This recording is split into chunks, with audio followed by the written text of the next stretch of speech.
I guess this is as good a place to start as any. If you are part of the black community in Dayton, Ohio, Montgomery County, and you think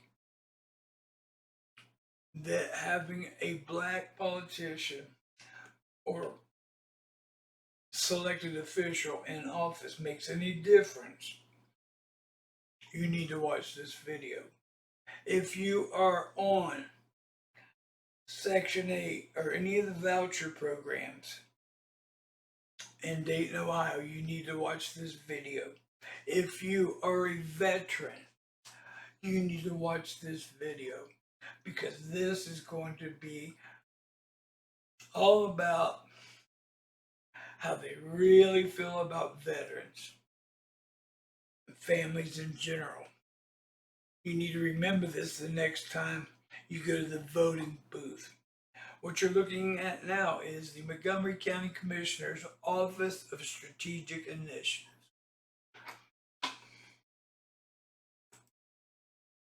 You got the Criminal Justice Council, part of this. You've got a strategic plan.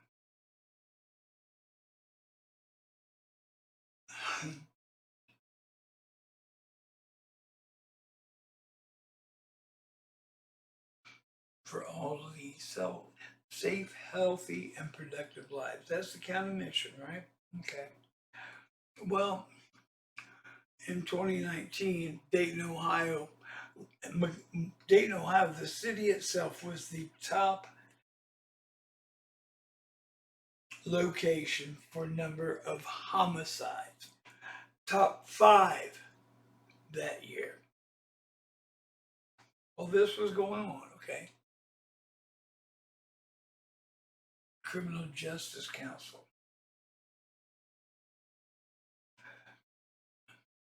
All these people are participating in this. Justice Webb.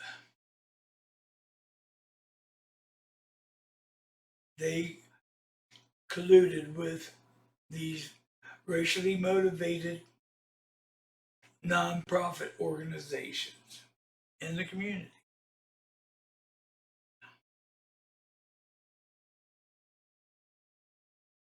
Officer reentry. Here you go. You've got these people.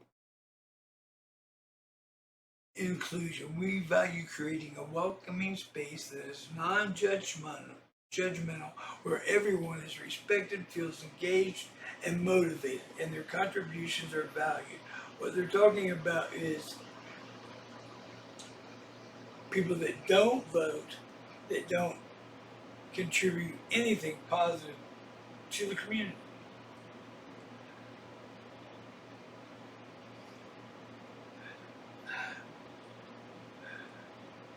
Safety and purpose, just build stability, resiliency, and hope for all. Really?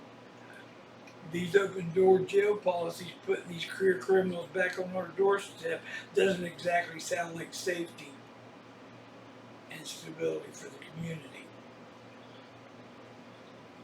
Let's keep looking though. See what all we got here. 2025. These are all the homicide victims that were memorialized. If you look at these names, most of these names are black people that were memorialized. Okay? 2023. Look at these names.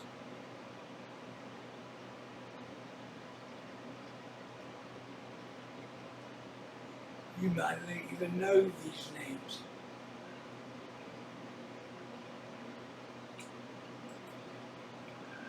(2024). Let's look at all those names.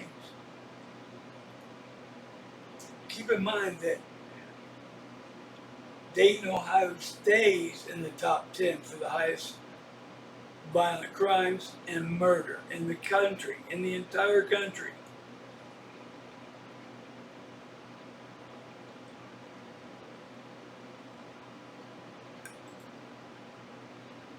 information for all victims.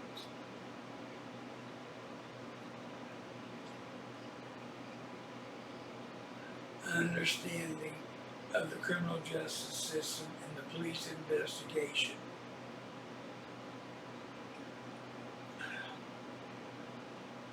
We got a little note for the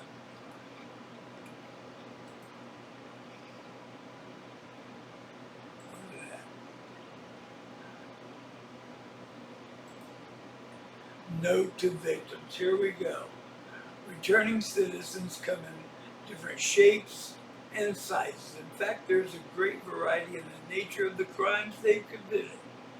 These crimes often produce profound wounds in their victims, who are our parents, spouses, siblings, and children, friends, and neighbors.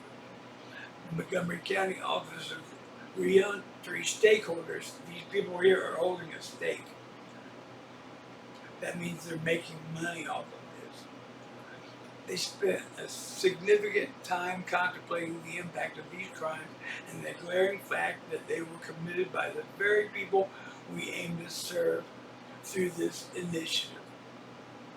The Montgomery County Office of Reentry wishes to formally acknowledge the impact these crimes have had on not just the victims themselves, but their families and sometimes their entire communities. Some of these crimes created unpleasant and sometimes atrocious situations that the victims had to succumb to and endure at the hands of the offenders. And for this, the Office of Reentry wishes to express its sincere compassion and empathy to all who have been victimized. Our initiatives are in no way meant to minimize the impact these crimes have had on the victims. We simply chose to put forth efforts that will make our homes, neighborhoods, and communities a safer place to live for future generations, and to assure that these crimes will significantly decrease over the years to come. If you believe that, I've got some beachfront property in the middle of the Sahara Desert I want to sell you. This is how they feel about the community, okay? Period. And the rest of this video is going to be about how they feel about the community when it comes to the court system and evictions and following federal regulation.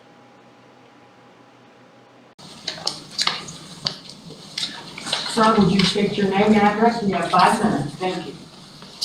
My name is Donald Faulkner. I live at 46 Hannah Avenue, Apartment 2, Dayton, Ohio. My name is Donald Faulkner. I'm a 5th generation honorably discharged veteran whose paternal and maternal grandfathers gave their life in World War II. My father served for 23 years with a tour of Korea and Vietnam and 3 tours of Vietnam. My adopted father and his father also served, as well as many other family members, fighting for the liberty and rights of Ohioans.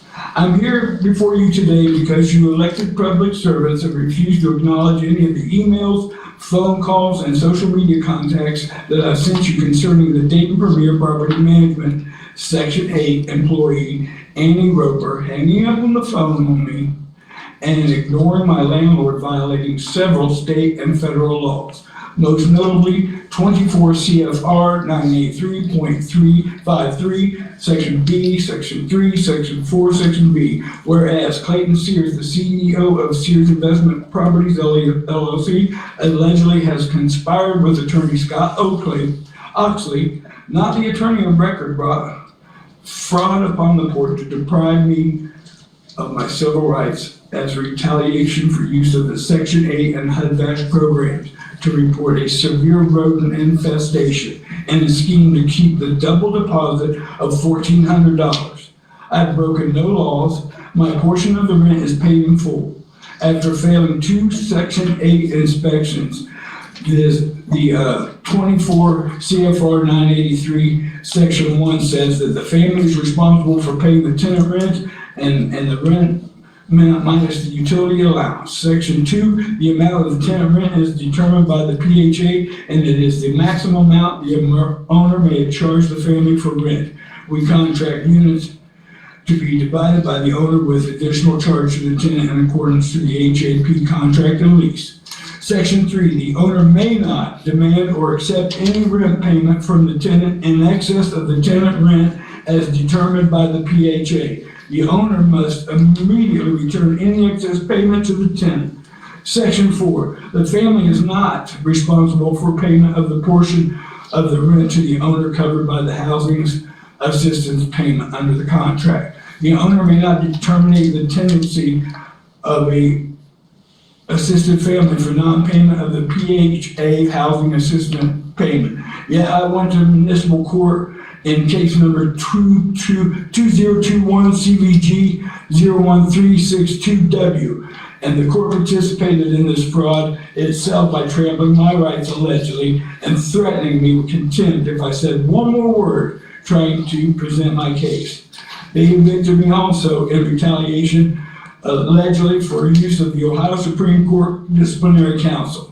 You public servants allegedly allowed this to happen because you guys are not interested in helping veterans, from what I can see. You're only interested in letting us veterans become homeless statistics.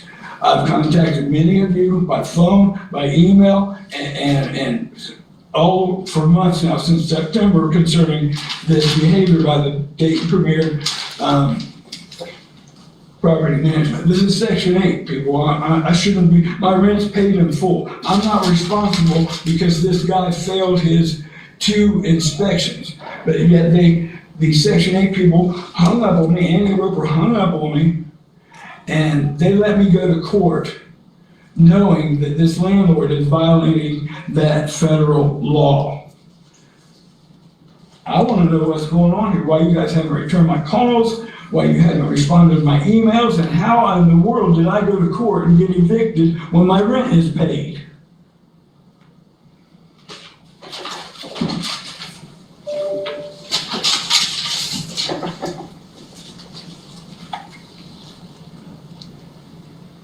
Do we have an answer for that? I mean, why haven't any of you returned my calls or my emails or any communication of, I've given you, sir. I've given you. Sir, Yes, sir. a couple things. One, the county commissioners have no authority over Section 8. But you guys promote the ombudsman's office and you haven't even referred that. You haven't referred me to them. You haven't returned any calls, any emails. You haven't responded to this. This has been going on since September. I went to court 4 times now, and luckily I won the first 3 cases. I served the sheriff's office. I gave them a notice and I gave the clerk of court notice, and I served the presiding judge, Piercy. I gave them the notification of the deficiencies in their serving a summons it has the wrong address on it. Sir, if you could yield the floor. Yield the floor, please. Okay, go ahead. The time is up. If you could, please sit down, please. The time is up. Thank you very much. Thank you, sir. Returned any calls, any emails. You haven't responded to this. This has been going on since September. I went to court 4 times now, and luckily I won the first 3 cases. I served the sheriff's office. I gave them a notice and I gave the clerk of court notice, and I served the presiding judge, Piercy. I gave them the notification of the deficiencies in their serving a summons it has the wrong address on it. Sir, if you could yield the floor. Yield the floor, please. Okay, go ahead. The time is up. If you could, please sit down, please. The time is up. Thank you very much. Thank you, sir.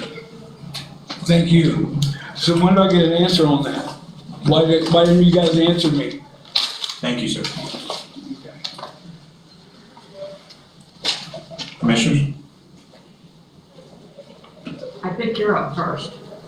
I'm out here walking the other day, and this lid's missing. I look up, and the parking enforcement is out here putting tickets on vehicles in this neighborhood. You've got the Montgomery County courthouses not enforcing federal regulation or following laws when it comes to evictions. They were evicting people during a pandemic. These people running this country have their priorities completely upside down. They're at war with the people in this county, and it's time the county stood up. The residents in this county, you're paying taxes for what? So you can get harassed by parking enforcement as you fall out into one of their manhole covers. In 2017, I went to the Montgomery County Commission meetings in Dayton, Ohio, 3 times in a row. And once I got them to refund the child support that they had been unlawfully taking from me for 16 years, they reduced the speaking time down to 5 minutes. And when I went to the county commission meeting in 2020, after an unlawful eviction during the beginning of the pandemic, the county administrator could not wait for the 5 minutes to be up so he could shut me up. They reduced the speaking time to 3 minutes at that time. I went to a county commission meeting today to discuss the federal loophole that they're enjoying and not enforcing. They're breaking state and federal laws regarding their oath of office. And at the 3-minute mark, the same scumbag county commissioner could not wait to shut me up at the 3-minute mark. And as soon as that video comes out, when I find it on DATV or Facebook or wherever it's at, I'll post that video.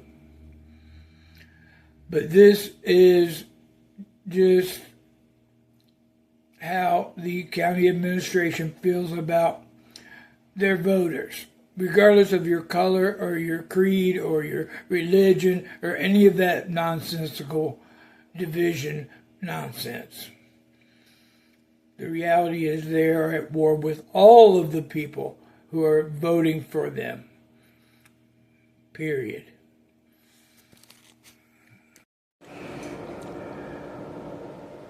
I want to talk to you about the landlord problem and the county administration problem that we have in Montgomery County. Before I got involved with the VA, I had 1 eviction on my record. I'm 63 years old. Now I've got 3 more evictions, okay? St. Vincent de Paul Veterans Family Services put me in a apartment that had 16 code enforcement violations that weren't disclosed when I signed the lease. Within 2 weeks, the basement steps collapsed and I broke my arm. And then the landlord commenced a nonstop campaign of retaliation, which everybody knew about. The St. Vincent de Paul Family Veterans Services, people knew about it. The people out at the Dayton VA Medical Center, HUD-VASH, knew about it because they're the ones that told me that I could get in the HUD-VASH program if I was homeless.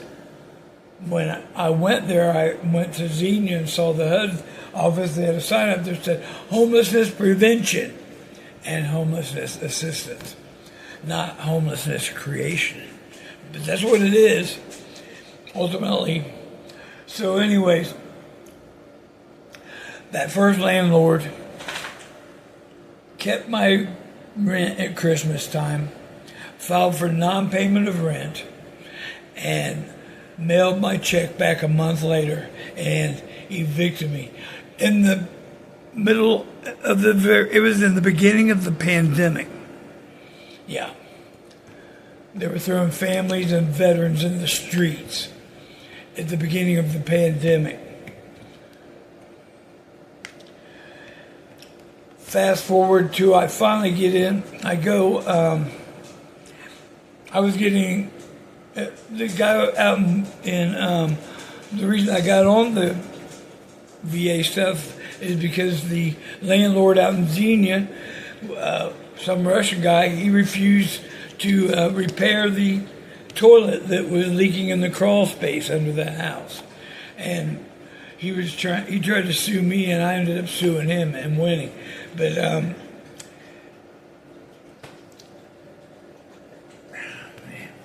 so fast forward to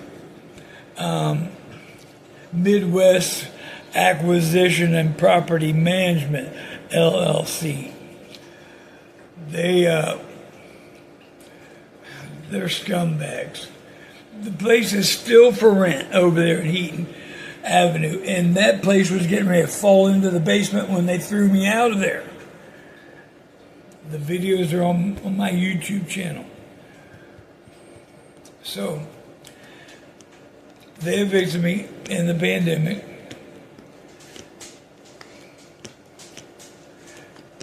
I get on the HUD-VASH thing, and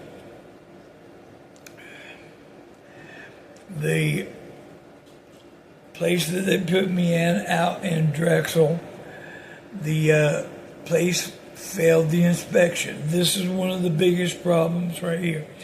It failed the inspection, and they give the guy 30 days to make the repairs.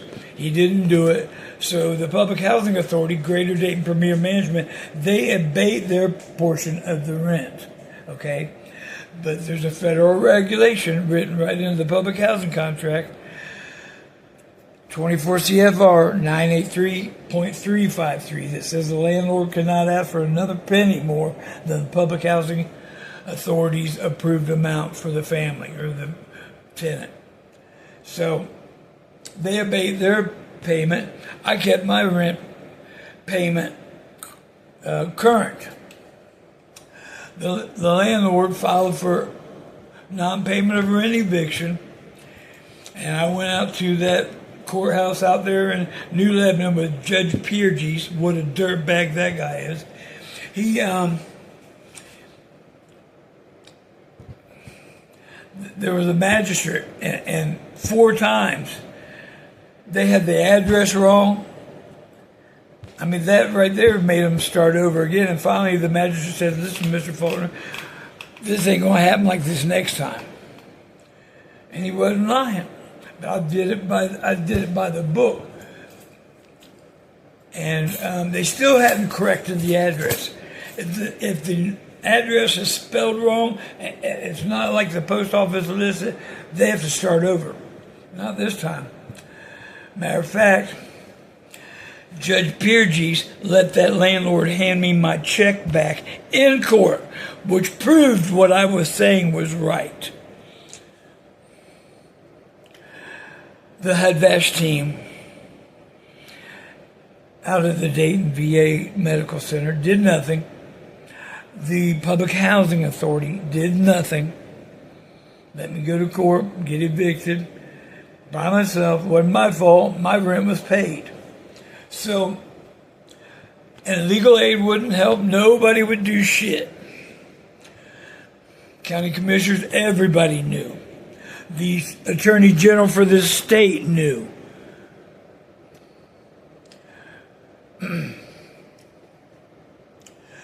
So,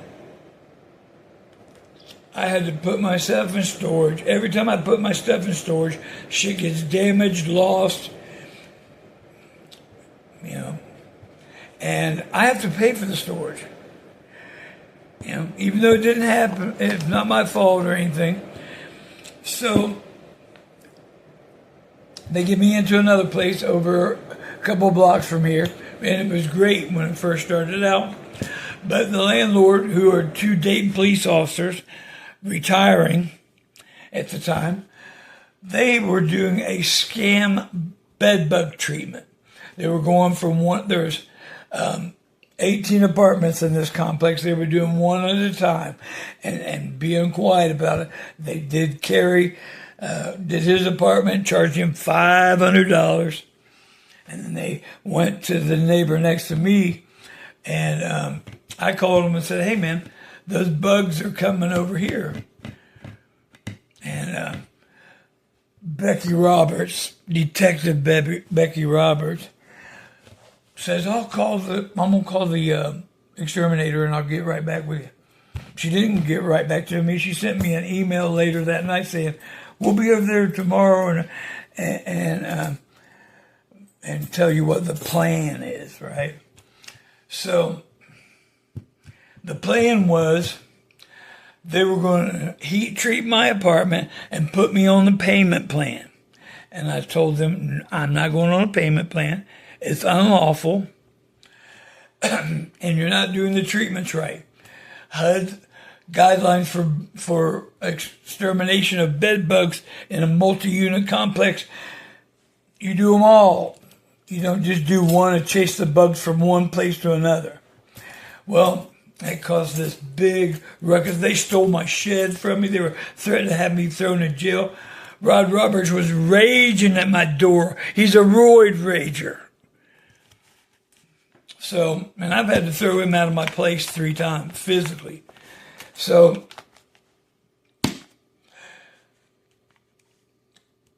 I mean, for 200 and some days, the VA people and the Public Housing Authority people and the county commissioners, Debbie Lieberman, Judy Dodge, and Carolyn Rice, all knew that I was going through hell campaign retaliation. I mean, and when they're coming at the door getting violent like that, it becomes extortion.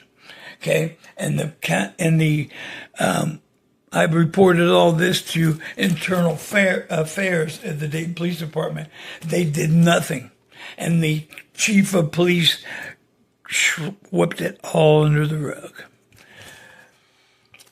I contacted Dayton, the mayor, Mims. None of these people, they don't care about you. They don't care about the people at all. I mean, you can look at our streets and look at this city and see they don't give a damn about their voters. So anyways, I lived in my truck for 90 days. Starting on January 1st of this year, it was below freezing the first 30 some days. And they wouldn't put me in a motel. They wouldn't do nothing. They weren't doing nothing for me. And that wasn't my fault. They knew it wasn't my fault. But this time, because the way the other 2 evictions went, I put my money in and paid my rent, and so I didn't pay the rent this time. I wasn't going to waste my time because I was going to be thrown out anyways. These people are supposed to be enforcing 24 CFR 983.353.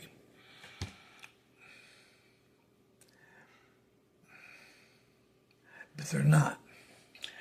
They've enforced it if you're a tenant and you don't hold up your end, but they don't hold the landlords accountable for anything.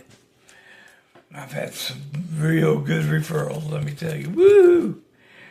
Had one referral where they pocketed my background check money twice. So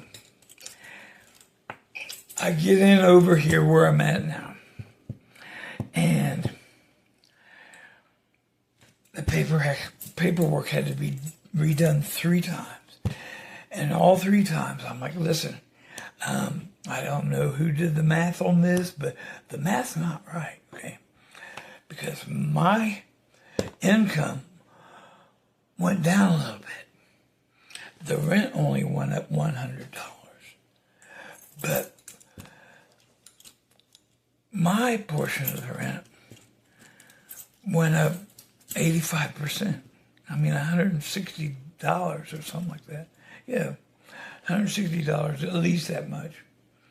And it went from 231 to 404. So nobody was listening. Nobody would listen. So I finally went down there and talked to Carrie Ann Muhammad, who was doing Annie Roper got fired. I don't know if it was because of me or what, but she was messing up big time. But so Carrie Ann is doing Annie Roper's caseload, and she's doing my recertification, all this stuff, and I went down there because that the money wasn't right, the numbers weren't right, you know.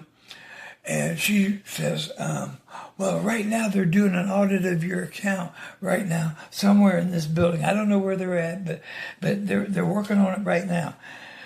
And I made her say 3 times before I left. I said, "You're gonna let me know what the outcome is, right? It's very important, you know." Yes, I will.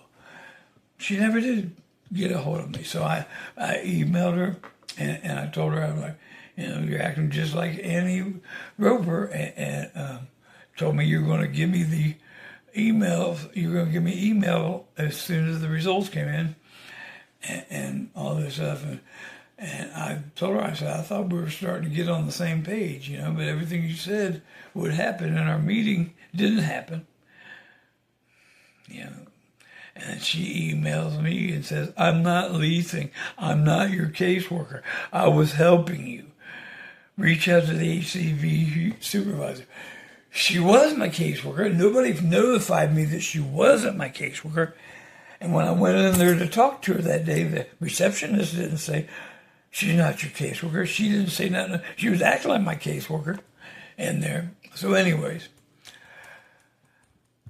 so I emailed Miss Crawford, who is the HCV supervisor, and she wouldn't answer me. You know, I wanted to. I responded to Carrie Ann. I'm like, "You weren't helping me because that would have gone like this." When I asked to see you, the receptionist or yourself could have told me I was no longer your client and pointed me to a new caseworker. Or when I explained my concerns about how my new place being only $100 per month more and my portion was doubled, and said my case was being audited in another office right then. If you were truly helping me, you would have contacted me with the results of that audit like you said you would. I made you repeat that 3 times. So anyways, and I said, I want to see the math that was used. I want to see whose math it was, who did it.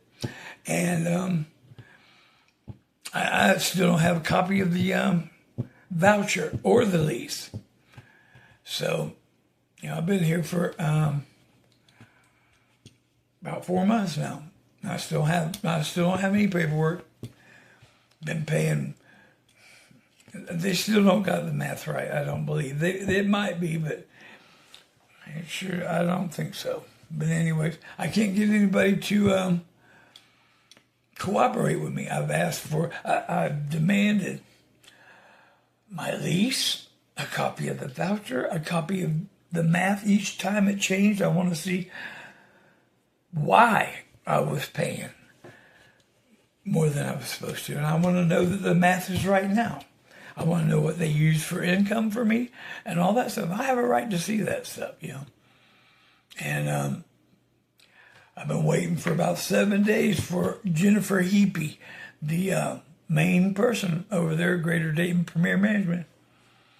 I emailed her this morning and said, "Hey, I really would appreciate it if you would give me an update and let me know you know, what, if any of that stuff I requested you're going to give me, because I don't know. These people are, they're above the law. There's some shady folks. But anyways, she didn't call me today. So, I don't know. My refrigerator's empty. I got change in my pocket. Maybe $1 in the bank. County commissioners. I went to another county commission meeting right before the day before I got evicted, and they were going to help me. Right, Judy Dodge's somebody was supposed to help me. Never called. Empty promises, out of sight, out of mind. So I don't know how these people keep getting elected with their terrible records. You guys must love having crappy administration, driving around the streets that beat the tires off of your and the suspension off of your vehicle, if you've even got one. Probably ain't got a job either. Probably homeless. There's this lack of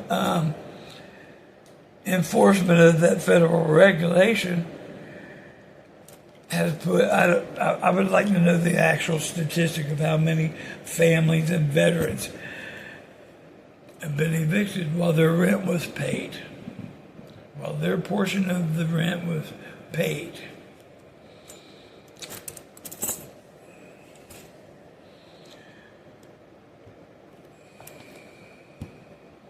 We need to get better representatives in these offices.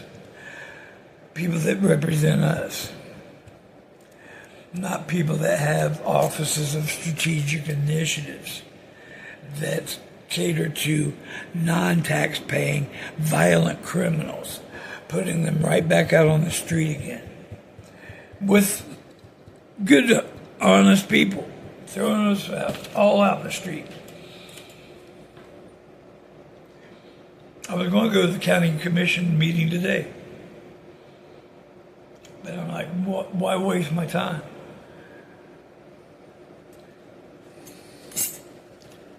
You get sick of being lied to, and everybody else should be too.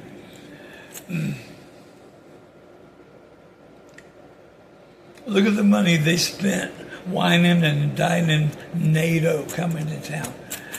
You know how many people they could have housed with that money? You know what they could have done to the streets with that money?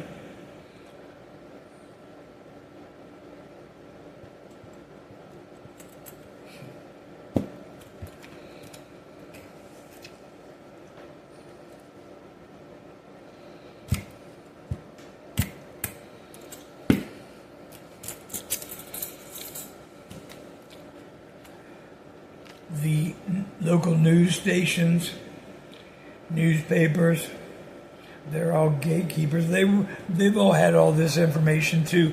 WHIO, WDTN, and WKEF. They've all had, well, it's not WKTF anymore, or KEF, it's Dayton 24/7. They've had all this information, and they did nothing with it. They don't care. They're gatekeepers of the truth. They're the protectors of these criminals running the government. Alleged criminals. They haven't been convicted yet because you can't get anybody to do their job. And ask yourself why there is no lawyers as whistleblowers. Why they're not helping anyone. They're the front line of the war against the people.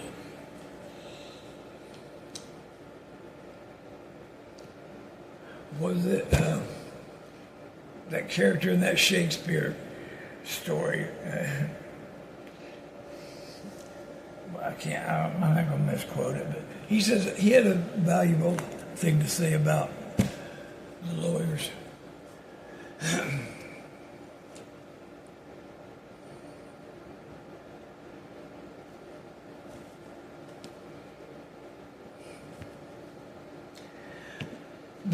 The first thing that really needs to be done with the judiciary is it needs to have every law that has only one purpose, and that's generating revenue. Those laws need to be erased. They serve no purpose.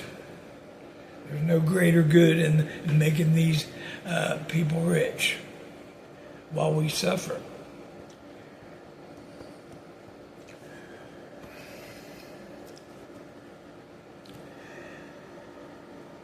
I'm not going to go into that, but that Justice Department is the main problem. Because there is no justice in the judiciary. There's only revenue generation. You've got order takers enforcing unjust laws. They took an oath, and they have a responsibility to disobey unjust laws. Yeah.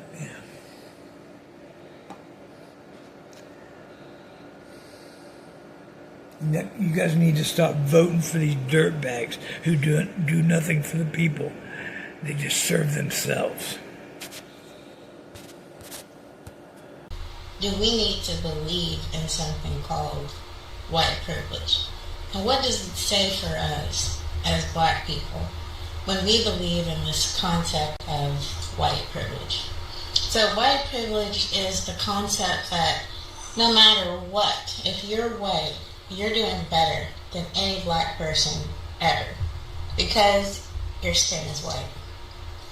Doesn't matter if you're homeless. Doesn't matter if you're in prison.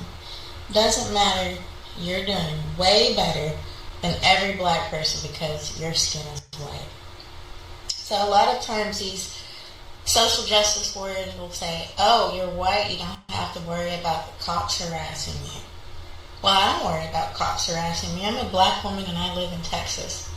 I have actually been to jail for tickets for 9 days. I went to jail for tickets. And I'm not oppressed. There were more white people in there than black people, to be honest. I know that isn't the norm when it comes to prison sentences, that there are a lot of black people in jail. But I tell you what, a lot of black people deserve to be in jail because of the crimes they commit in their neighborhoods. Our neighborhood has that, see? I moved out of the black neighborhood when I was a kid because my single black mother said, you know what? People are breaking into our place all the time and we're not safe here. So you know what we did? We moved to the first white neighborhood that we could afford. It happened to be a trailer park, and we were the first black people in this trailer park. But it was safe. We never got robbed when I lived there. And I actually grew up in a town called White Settlement as a little black kid in Texas. And I do not feel oppressed. I got to go to college, and my SAT scores were not that high. They weren't really high enough to just grant me admission. But I had to give a little interview, and they probably saw, oh, black female, let her in. There's probably some white kid with more qualifications than me, better SAT scores, who didn't get in because I did. I have privilege. When I went to Ghana recently, there were black people in the first class section and white people back there in coach. There's no such thing as white privilege. If you are getting bent out of shape by me saying there's no such thing as white privilege, then you're a black person that loves your victim status and you got a big fat chip on your shoulder that Mr. Steinberg put there through the media that you bought into. Or you're a white person who has some sort of social justice-y kind of white guilt and yet superiority thing going on, that you feel that you are superior and that you do have privilege, and you kind of, want to keep that, and you don't want somebody like me saying, wait a minute, no, you're not privileged. If you go to work every single day and you work a 40-hour work week or more, you're not privileged. If you pay taxes, you're not privileged. You got a mortgage, you got a car payment, you're not privileged. If you had to apply for your job, you're not privileged. The real privileged people in our society are probably more like the movie makers, the politicians, etc., etc. And all of those people happen to be Jewish. So if we were to really break it down, say that Jewish people have privilege, not white people, not black people. Black people probably actually, due to affirmative action, have more privilege than white people. I had a friend whose husband, they're both white, he kind of fell in some hard times before they got together, and he went to get some food stamps. They told his ass to go get a job. He didn't get any food stamps. But if I were to make like 5, 6 babies, I'd get a house, I'd get food stamps, I'd get some cash. So that's privilege. The real people that are oppressed in our society are probably white men. Those are the real oppressed people, because there's this campaign against white men that is really quite contrived. And it's really transparent. If you have any kind of IQ, you can see through this rubbish. And that's why the anti-social justice movement has so many fans. I, for one, am also a fan, because I don't want people policing language. I don't want people pulling out my race card and throwing it on the table whenever they see fit, that don't really like black people. The social justice warriors, I find, are the most racist of all. Whenever I say white privilege is a myth, they're the ones that get angry, and they say they feel sorry for me. Why do you feel sorry for me? Because I don't feel like a victim. You know, I'm sitting here telling you from my own experience. Black woman in Texas. Been in Europe. I've traveled. Okay? Been in Africa. I know what it's like in other places. And I still don't feel oppressed here in Texas.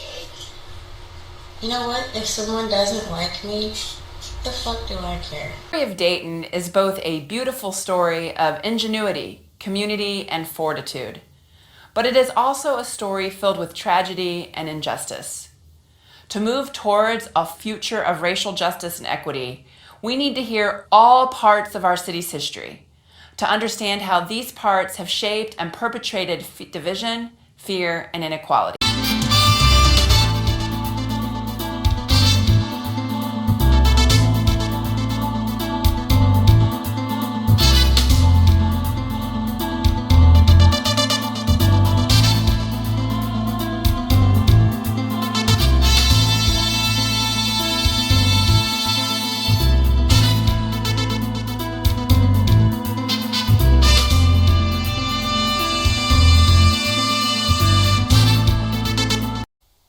Greetings. My name is Will Smith, and I'm here with the mayor of Dayton, Nan Whaley. And today we're going to discuss the Roots of Racism series that recently aired, talk about some of the things that we learned from it, and how we hope that it can impact our city in the future. Group of nuns during World War II and how they worked with the resistance in the underground during the war, and the challenging issues there that had throughout the time that they worked with the resistance, the underground, how they managed to try and keep true to their vows while also doing great work to help save lives throughout the war. Tonight, Dennis is going to be speaking with us about the Nuremberg trials. People can do. White people don't have your black ass sitting down begging. Y'all don't hear me?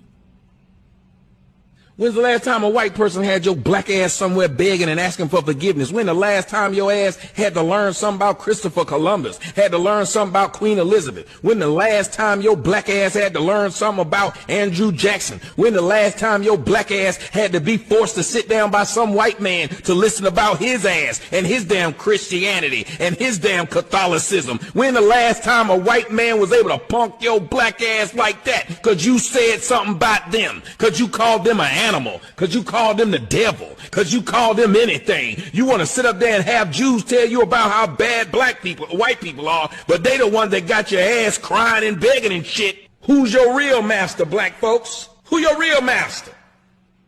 You got Jews telling you how bad whites are, but whites don't have as much power as Jews.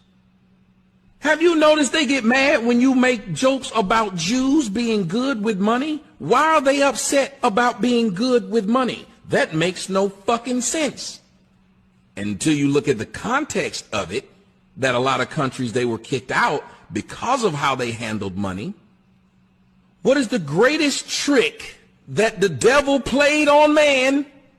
That he didn't exist. He's not real. And the Jewish supremacy, they make sure they hide it in plain sight.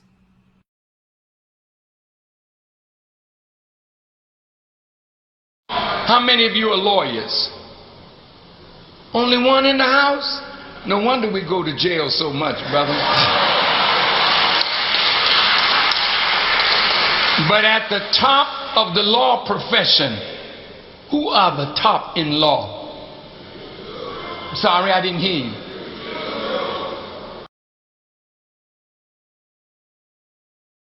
It is now becoming apparent that there were many Israelis and Zionist Jews in key roles in the 9/11 attacks.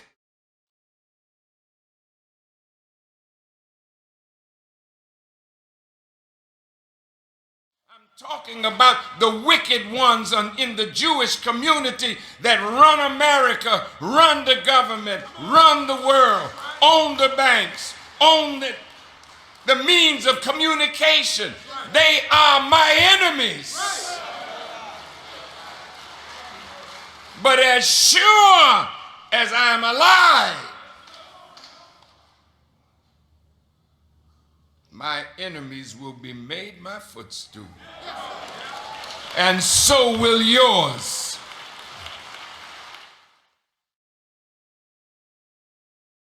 Welcome to Anti-Semitism Uncovered, a video series by ADL created to explain and combat the most common anti-Semitic myths. Deicide, the myth that the Jewish people are collectively responsible for the murder of Jesus, has been used to justify anti-Semitism for millennia. The myth endures despite being repeatedly debunked by scholars and religious authorities, including the Catholic Church. However, this idea was pushed by the Church for centuries, and then, even after Martin Luther broke with Rome and founded Protestantism, the new Church maintained this fiction, and Luther himself was a rabid anti-Semite. Propaganda in Nazi Germany and Poland popularized this myth to justify the Holocaust as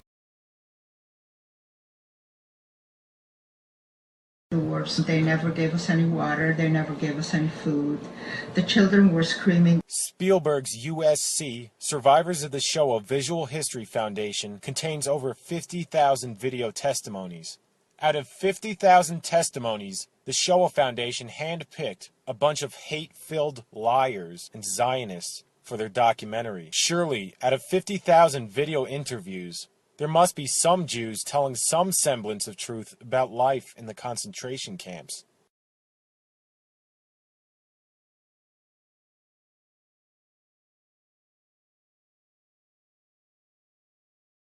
We also had an orchestra where some of the musicians stood together, and one musician was so good that he had the instruments playing and he wrote the notes, so later on we had a band who played over the weekend. And that was, of course, helping us. You know, we also did plays and stuff. Were there any cultural activities happening in Auschwitz? Yes. I told you we had a piano put into not just a piano, a grand piano was brought into Block 1. Once that was built, that new block, the downstairs room was assigned for theater. When he wanted to build a stage curtain in that new Block 1, which was the big dining room was going to be also with a stage, so performances could be done for women there, cultural. He said, for heaven's sake, isn't there anybody here who can help me sew on these curtain rings for the stage? I do it for you, he says.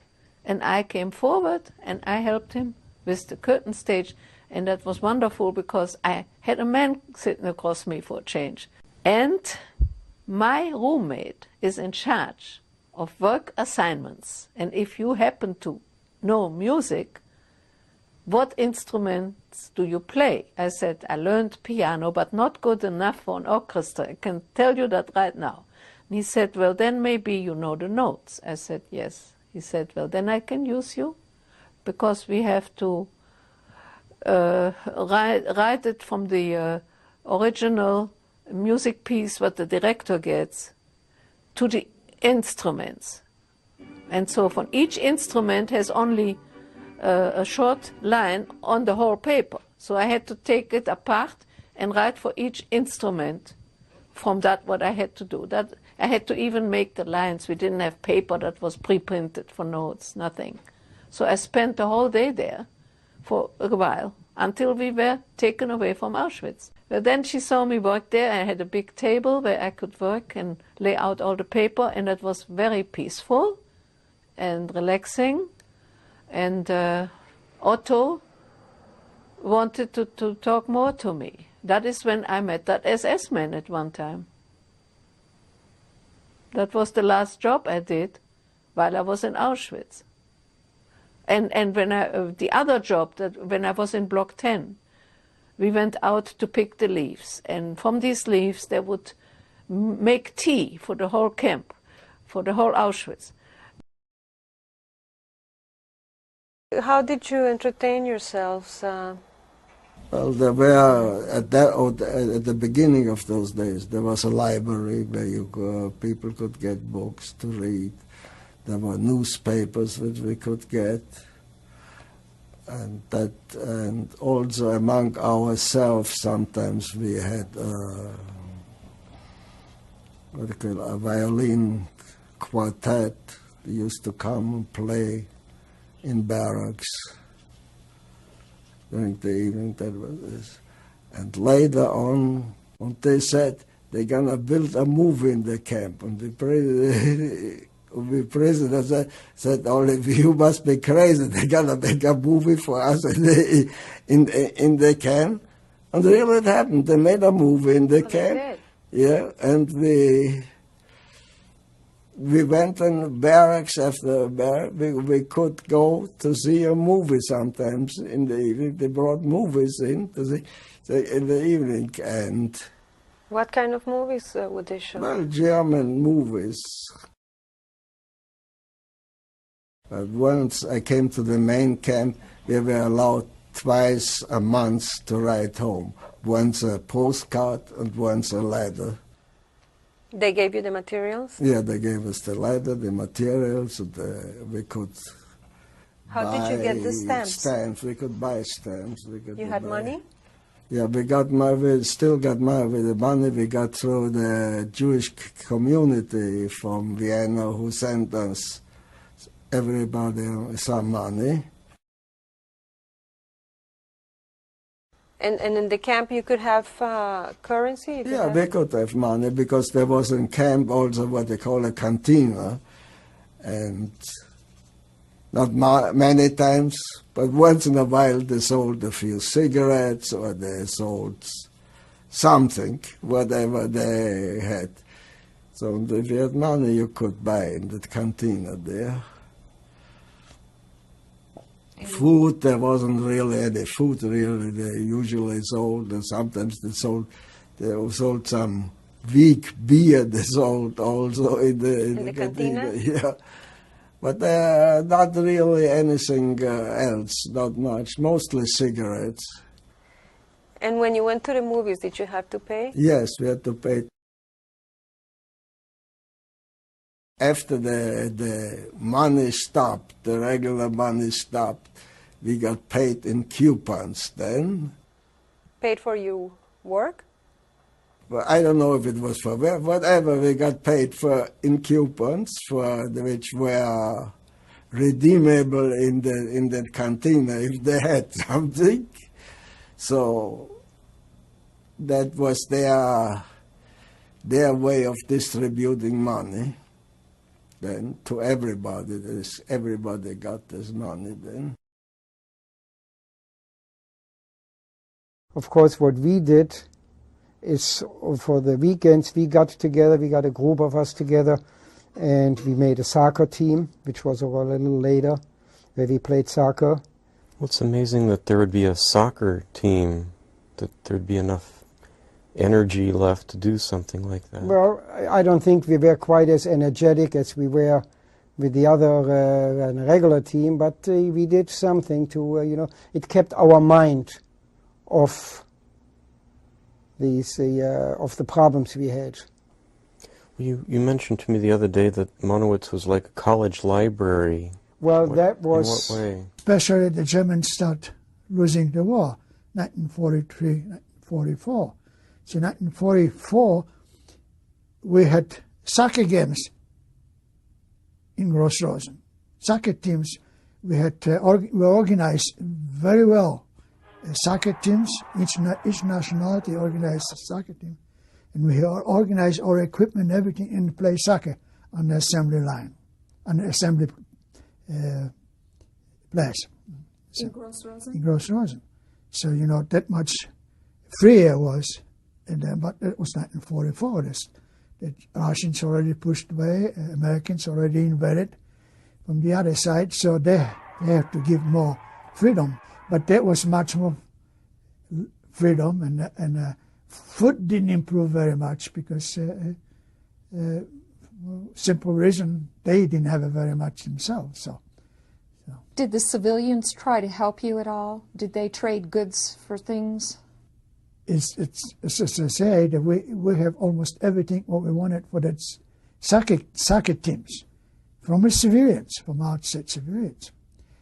But that was strictly on the cover. The SS didn't know that.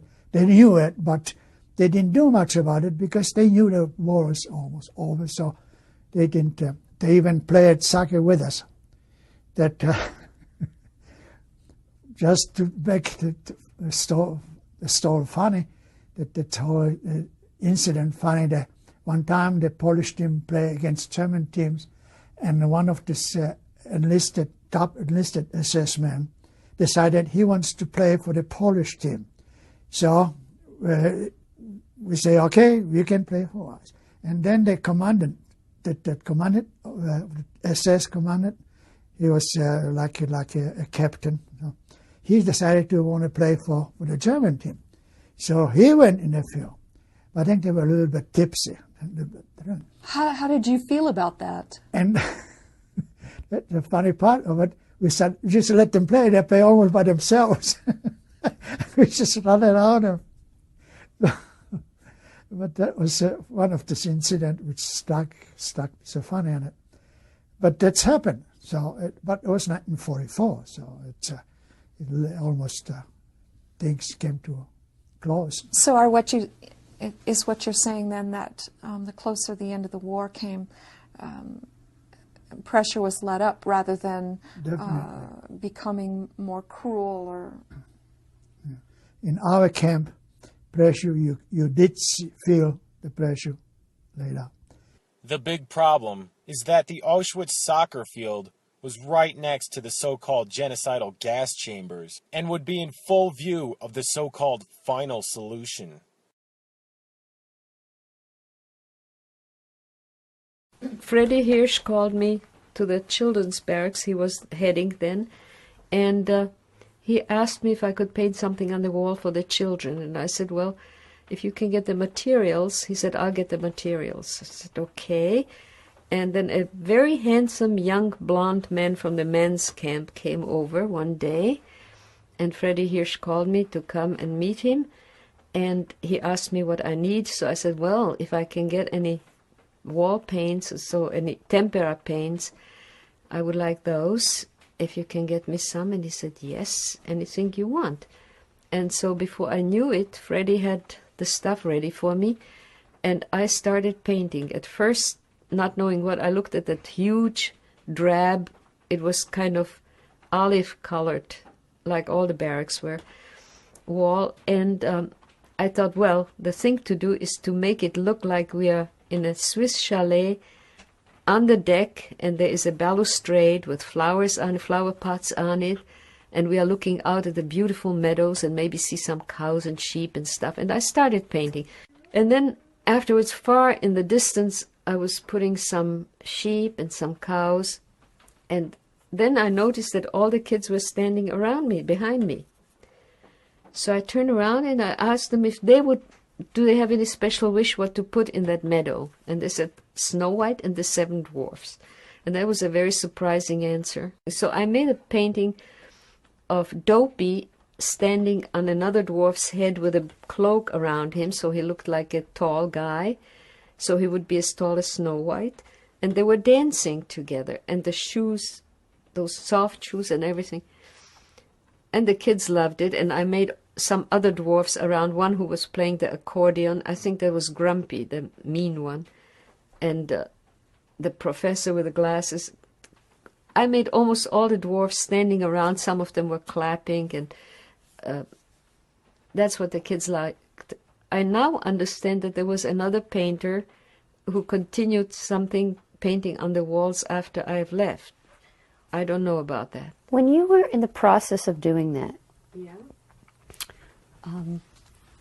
What did it do not only for you, but for the children on an emotional level? Well, it did several things, not just emotional, but the children then wrote a play which was a satire of Snow White and the Seven Dwarfs. So I figured out a way of making a crown out of paper, and the kids were painting it gold and putting like jewels on it. And then I took some paper strips and I painted them with a black paint. And I don't know about the costumes, what they made costumes out of, but the play was very successful because the little girl who was playing Snow White had an incredible voice, a gorgeous soprano, just like the one that you hear in the movie. How are they allowed to put on a play in Auschwitz? I don't know, but it was done kind of quite hush-hush, all of it, except that when it was put on, suddenly some SS-men appeared, and they watched.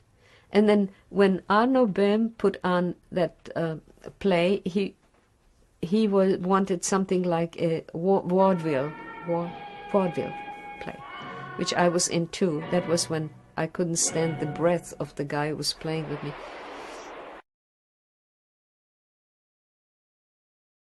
What was the process for the casting? I mean, how were people selected to be in this play or that play?